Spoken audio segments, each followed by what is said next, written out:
বাজার থেকে ফল, মিষ্টি ইত্যাদি কিনে ভগবানকে নিবেদন করাই যায়, কিন্তু নিজের হাতে ভোগ রান্না করে ভগবানকে নিবেদন করার মধ্যে এক আলাদা প্রশান্তি কাজ করে, তাই তো? আর ভগবানের পছন্দের ভোগ রান্না করে তাকে নিবেদন করার মধ্যে এক আলাদাই আনন্দ, এক আলাদাই প্রশান্তি আর এক আলাদা মজা এতে রয়েছে।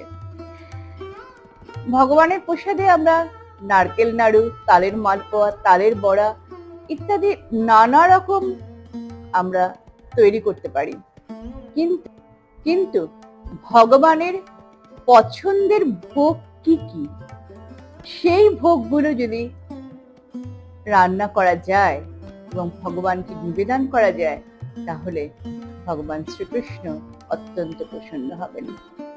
আগামী 26শে অগস্ট অর্থাৎ সোমবার দিন সারা বিশ্ব জুড়ে পালিত হবে জন্মাষ্টমী। সনাতন ধর্মের বহু ভক্ত এই জন্মাষ্টমীর দিন অর্থাৎ শ্রীকৃষ্ণের এই জন্মাষ্টমীতে জন্মাষ্টমীর ব্রত পালন করে থাকেন এবং প্রত্যেকে তার বাড়িতে তার সাধ্যমতো প্রসাদ তৈরি করেন এবং ভগবানকে নিবেদন করে আশীর্বাদ লাভ করে থাকেন। ভক্তরা তাদের সাধ্যমতো ফুল, ফল ইত্যাদি দিয়ে পূজা অর্চনা তো করেনি, তার সাথে সাথে বিষ্ণু পুরাণ অনুযায়ী যে বিশেষ কয়েকটি ভোগ শ্রীকৃষ্ণের জন্মাষ্টমীর দিন তৈরি করতে হয়, আজ সেগুলোকে নিয়ে আলোচনা করব। ভগবান শ্রীকৃষ্ণের পছন্দ অনুযায়ী এই বিশেষ ভোগগুলি যদি রান্না করে আপনি জন্মাষ্টমীর দিন ভগবান শ্রীকৃষ্ণকে নিবেদন করেন, তাহলে শ্রীকৃষ্ণ অত্যন্ত সন্তুষ্ট হবেন। নমস্কার, দ্য জয়ফুল জার্নি বাই অর্চনাতে আমি অর্চনা আপনাদের সকলকে স্বাগত জানাচ্ছি।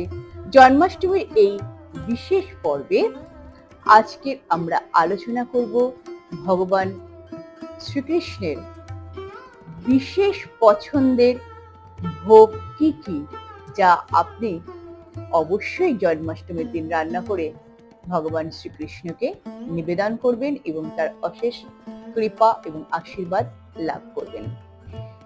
ভিডিওটি সম্পূর্ণ দেখতে থাকুন। যদি সাবস্ক্রাইব না করে থাকেন অবশ্যই সাবস্ক্রাইব করবেন।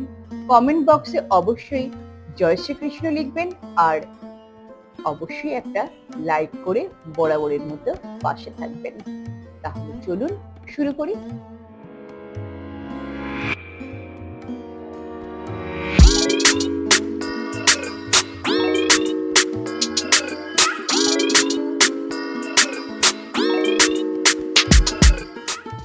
ভাদ্র মাসের কৃষ্ণপক্ষে অষ্টমী তিথিতে বিষ্ণুর এক মহা অবতার রূপে শ্রীকৃষ্ণ জন্মগ্রহণ করেছিলেন দুষ্টের দমন ও সৃষ্টের পালন হেতু ও ধর্ম প্রতিষ্ঠার লক্ষ্যে। এবং এই ভগবান শ্রীকৃষ্ণের প্রথম প্রিয় ভোগ হল মাখন। মাখন ভগবান শ্রীকৃষ্ণের এতটাই প্রিয় ছিল যে তিনি জন্মের আগে স্বপ্নে গোকুল কন্যাদের মাখন প্রসাদ তৈরি করতে নির্দেশ দিয়েছিলেন। বিভিন্ন পৌরাণিক কাহিনী অনুযায়ী বা বিভিন্ন পৌরাণিক কাহিনী থেকে আমরা জানতে পারি যে বাল্যকালে শ্রীকৃষ্ণ তার অন্যান্য বন্ধু বা সখাদের নিয়ে মাখন চুরি করে খেতেন এবং তার এই কারণে তার নাম হয়েছিল মাখন চোর। অবশ্যই জন্মাষ্টমীর দিন অপরিহার্য ভোগ অর্থাৎ প্রথম যে সবচেয়ে প্রিয় ভগবানের ভোগটি হলো মাখন, সেটা নিবেদন করবেন। অবশ্যই তার সাথে মিছরি দেবেন, অর্থাৎ মাখন মিছরি হলো প্রথম ভোগ।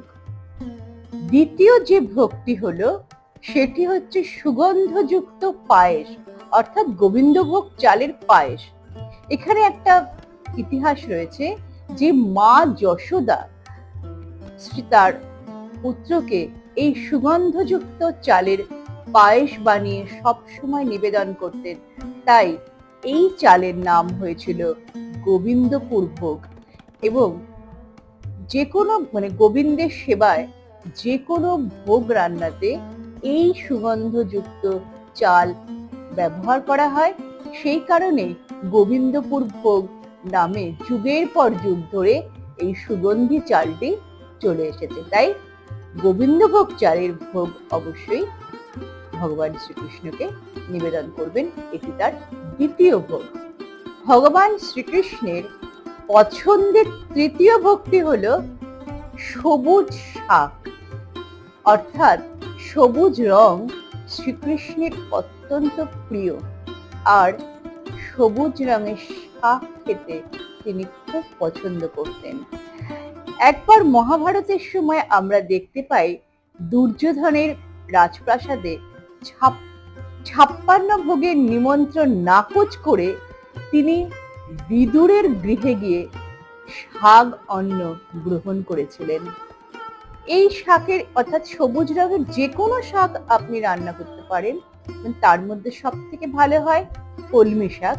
এবং শাক ভাজা রান্নার সময় অবশ্যই তাতে মিষ্টি দেবেন, অর্থাৎ মিষ্টিযুক্ত শাক ভাজা শ্রীকৃষ্ণের অত্যন্ত প্রিয় প্রসাদ বা প্রিয় ভোগ। শ্রীকৃষ্ণের চতুর্থ পছন্দের ভোগ হলো গোপাল কলা। সেটি এই ভোগটি অবশ্যই তৈরি করুন এবং ভগবান শ্রীকৃষ্ণকে নিবেদন করুন। নারকেল কোড়ার সাথে ভেজানো গোবিন্দপুর ভোগ চাল, তার সাথে নানা রকম ড্রাই ফ্রুটস মিশিয়ে এটা ভগবান শ্রীকৃষ্ণকে অবশ্যই নিবেদন করুন। ভগবান শ্রীকৃষ্ণের পঞ্চম প্রিয় ভোগটি হলো মোহন ভোগ। এটি হলো ঘিয়ে ভাজা সুজির হালুয়া আর তার সাথে লুচি, তাকে একসাথে বলা হয় মোহন ভোগ। এই মোহন ভোগ বানিয়ে অবশ্যই শ্রীকৃষ্ণকে নিবেদন করুন এবং তার অপার কৃপা লাভ করুন। এছাড়া তালের বড়া, তালের ক্ষীর, তালের মালপোয়া বা সুজির মালপোয়া এবং নানা ধরনের নাড়ু, মিষ্টি এগুলো তৈরি করে আপনি ভগবান শ্রীকৃষ্ণকে আপনার সাধ্যমতো নিবেদন করুন। ফুল এবং নানা রকম ফল দিয়ে অবশ্যই পুজো অর্চনা করুন।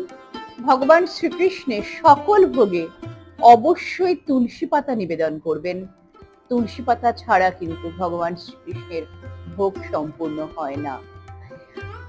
এবং জন্মাষ্টমীর ব্রত যারা করছেন তাদের জন্য বলি যে শ্রীকৃষ্ণের জন্মাষ্টমী মাহাত্ম্যে বলা হয়েছে, যে সকল ভক্ত ভক্তি ও শ্রদ্ধা ভরে এই জন্মাষ্টমীর ব্রত পালন করে থাকেন তাকে আর কখনো এই মনুষ্য জন্ম লাভ করতে হয় না, আসলে তিনি মোক্ষ লাভ করে থাকেন।